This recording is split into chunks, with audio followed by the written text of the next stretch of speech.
Olá pessoal, no vídeo anterior nós estávamos estudando esta equação aqui, ó, dHCp dt mais ΔH ΔP a t constante Tp. Nós avaliamos essa derivada parcial aqui da entalpia em relação à pressão a t constante para alguns casos especiais.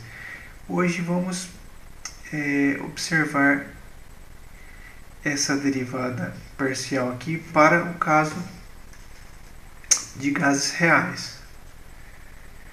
Bom, para isso eu tenho que apresentar um experimento, que é o experimento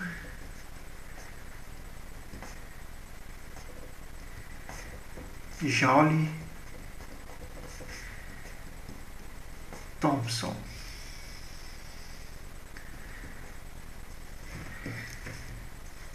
Esse experimento, olha, ele consiste aqui num sistema em que eu tenho uma válvula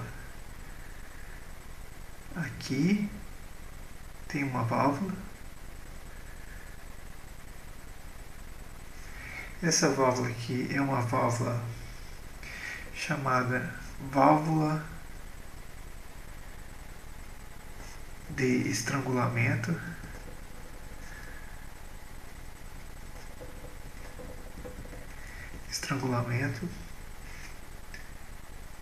Aqui eu tenho uma pequena barreira aqui, uma pequena passagem aqui.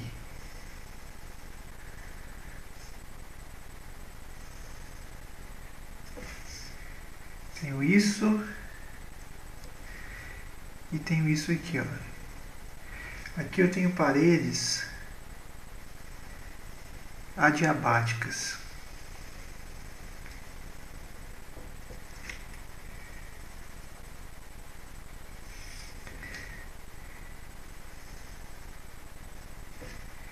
Vou escrever aqui paredes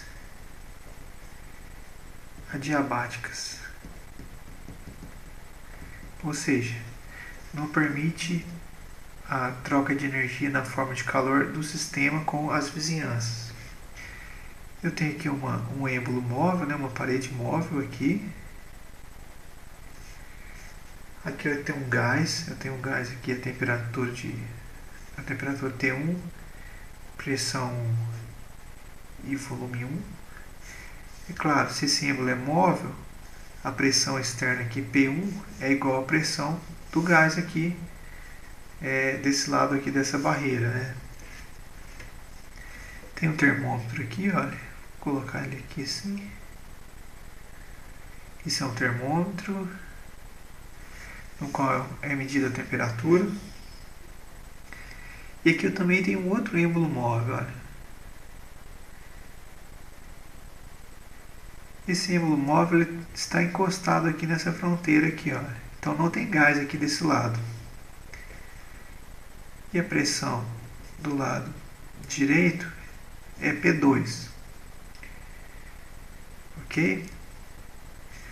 A pressão P1 ela é muito maior que a pressão P2. Bom, se essa válvula de estrangulamento ela é aberta, como a P1 é muito maior que a P2, esse gás tende a passar aqui para o lado direito, empurrando esse outro êmbolo aqui, olha, contra a pressão de oposição P2 constante. Tá? Então, depois de aberta a válvula de estrangulamento,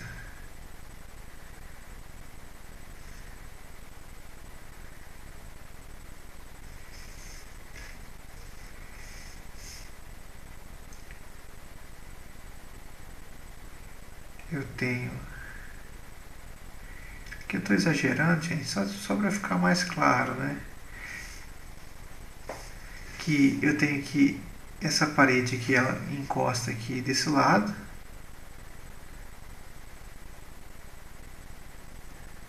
Tá, eu tirei ali o termômetro. Então todo o gás que tinha do lado esquerdo, ele foi para o lado direito.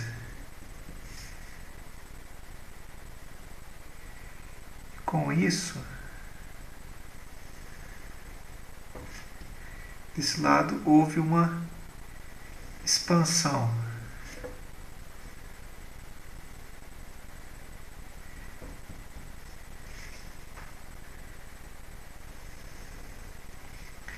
Aqui novamente eu tenho as paredes adiabáticas. E aqui ocorreu a expansão. Esse lugar aqui onde fica essa válvula de estrangulamento, ele é bem pequeno em relação aqui ao volume ocupado pelo gás, né? Aqui no desenho fica grande aqui, mas é só para ficar mais claro. E aqui eu também posso pôr o termômetro novamente e medir a temperatura.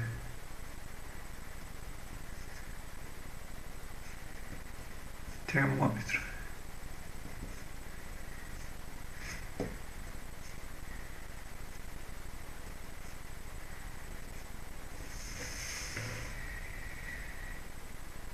Bom, com isso, vamos avaliar aqui o trabalho do lado esquerdo. O trabalho do lado esquerdo vai ser dado pela integral que vai, aliás, vai do volume 1, né, o volume inicial, ao volume final, que é 0. E nesse processo aqui em que o volume diminuiu, foi uma compressão contra a pressão de oposição P1 constante.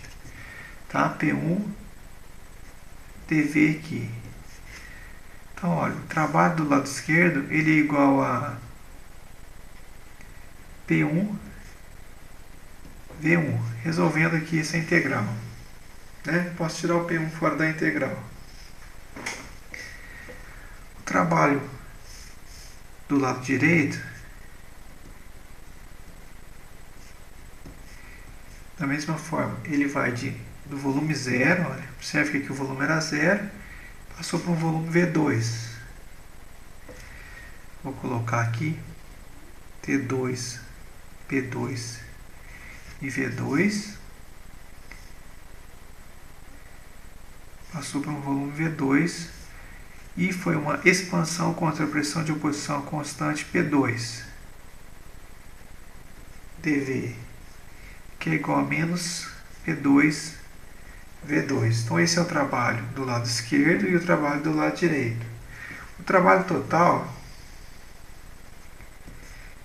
ele é igual à soma dos trabalhos.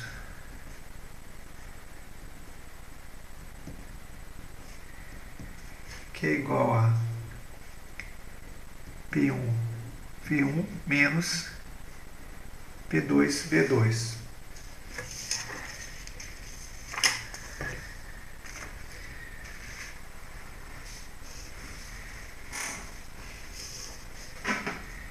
Então, tínhamos chegado que o trabalho total é P1 V1 menos P2 V2. Como nesse experimento aqui eu tenho paredes adiabáticas, né, não há troca de energia na forma de calor do sistema com as vizinhanças. Então, o dQ ele é igual a 0.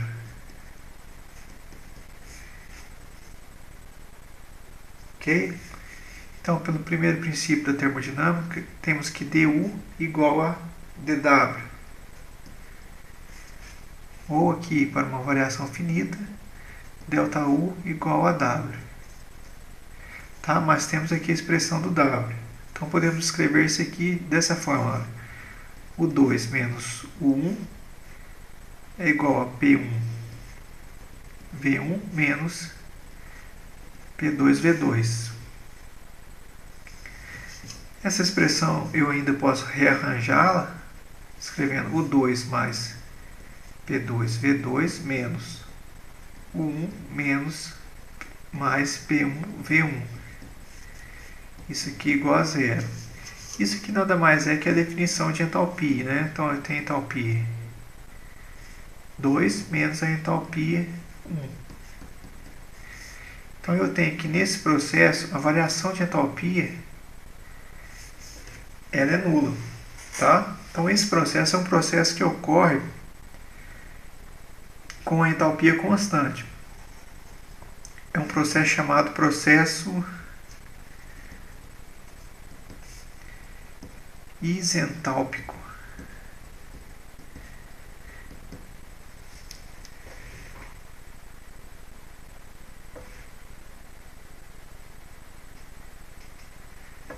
Bom, nesse experimento, olha, temos que ocorre, devido à expansão aqui do gás, ocorre mudança aqui nas propriedades do gás, né? Temperatura, pressão e volume. Então eu vou ter uma temperatura T2, uma temperatura T1, e uma pressão P1 e uma pressão P2. Essa razão aqui, olha, ΔT sobre ΔP, né, é uma razão, a entalpia constante, né, como vimos aqui.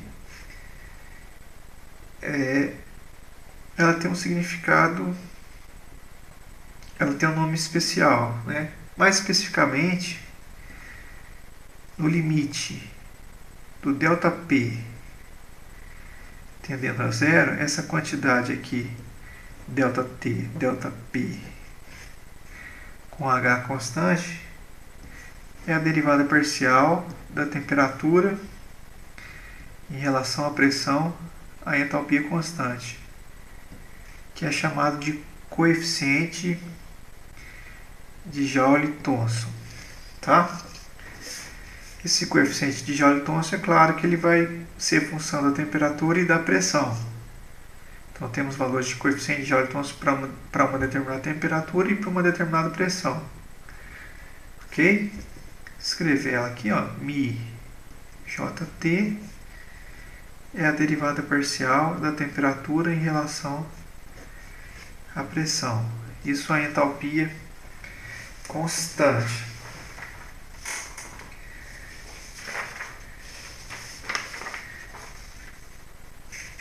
Bom, eu vou escrever essa equação aqui de novo. Olha.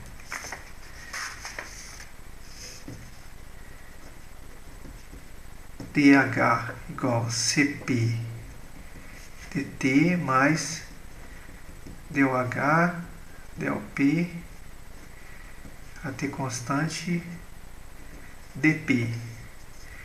Como é um processo, como nesse processo aqui é um processo que ocorre com entalpia constante, o dH aqui é zero.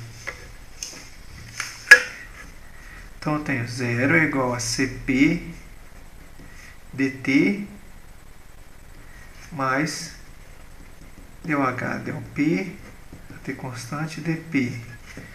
Eu vou dividir todo mundo aqui por dP agora, tá? E vou chamar aqui dt sobre dP de dOH, não, aliás, ΔT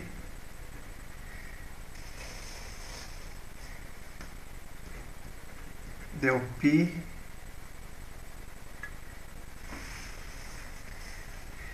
a entalpia constante. Isso aqui vem da diferencial, tá? Da diferencial da temperatura com respeito à pressão. Vou escrever aqui, ó, dt ΔT ΔP, H constante, dP. Então isso vem disso aqui, ó, só rearranjando. Tá? Como eu estou dividindo aqui por dP, eu tenho dt sobre dP. Tá? Então fica assim, ó, 0 igual a Cp ΔT sobre ΔP, a entalpia constante, mais dOH, dP, a T constante, dP. Observe que eu já... Opa, desculpa, não tem esse dP aqui. Observe que eu já isolei aqui o dOH, dP, a T constante, que é a quantidade que eu quero avaliar, tá? Então eu vou escrever ela aqui de novo, olha. Aliás, eu vou pegar essa expressão aqui e vou rearranjar ela. Então fica dOH, dP a T constante, é igual a menos Cp vezes ΔT, ΔP, a entalpia constante. Isso que nós vimos, ó, é o coeficiente de Joule-Thomson. Então, essa derivada parcial aqui, ΔH, ΔP, a T constante, é igual a menos Cp vezes o coeficiente de Joule-Thomson, que é uma função da temperatura e da pressão. Ok? Então essa aqui é a definição da derivada e parcial para gases reais. Observe que ela depende agora de quantidades que devem ser medidas, tá? Capacidade calorífica, pressão constante e o coeficiente de Joule-Thomson. Bom, dessa definição aqui, olha, dt igual dLt sobre dP dP, isso aqui é o coeficiente de Joule-Thomson. Ok? Observe que μJt é igual a ΔT é igual a ΔT sobre ΔP. Tá? Então, olha, dt é igual ao coeficiente de Joule-Thomson vezes dP. No processo de expansão do gás, do lado direito, se o gás expande, olha, se isso ocorre, olha, aqui se comprime e desse lado expande. Para isso acontecer, a pressão 1 tem que ser maior que a pressão 2. Eu vou escrever assim, ó. A variação da pressão é a pressão final menos a pressão inicial. A pressão final do gás, aqui, ó, que é a pressão 2, ela tem que ser menor que a pressão 1. Tá? Então, pressão final é menor que a pressão inicial. Bom, se a pressão final é menor que a pressão inicial, esse ΔP é igual a zero. Aliás, é menor que zero. Ele é negativo. Então, olha, se o ΔP é negativo, isso aqui é negativo, tá? Isso é negativo. Vou fazer aqui um círculo aqui, de leve. Se o coeficiente de Joule-Thomson ele é maior que zero, o que acontece com o ΔT, com o dt? Isso implica um dt menor que zero. Ou seja, quando o coeficiente de Joule-Thomson ele é maior que zero, o gás ele resfria nessa expansão. Tá? De forma análoga, se o coeficiente de Joule-Thomson ele é menor que zero, olha, tem um negativo aqui e um negativo aqui. Tá? Negativo vezes negativo vai dar positivo. Isso implica que o dt é maior que zero. Ou seja, a variação da temperatura ela é maior que zero. Então, se o coeficiente de Joule-Thomson é menor que zero, o gás ele aquece durante o processo de expansão. Bom, por enquanto é só.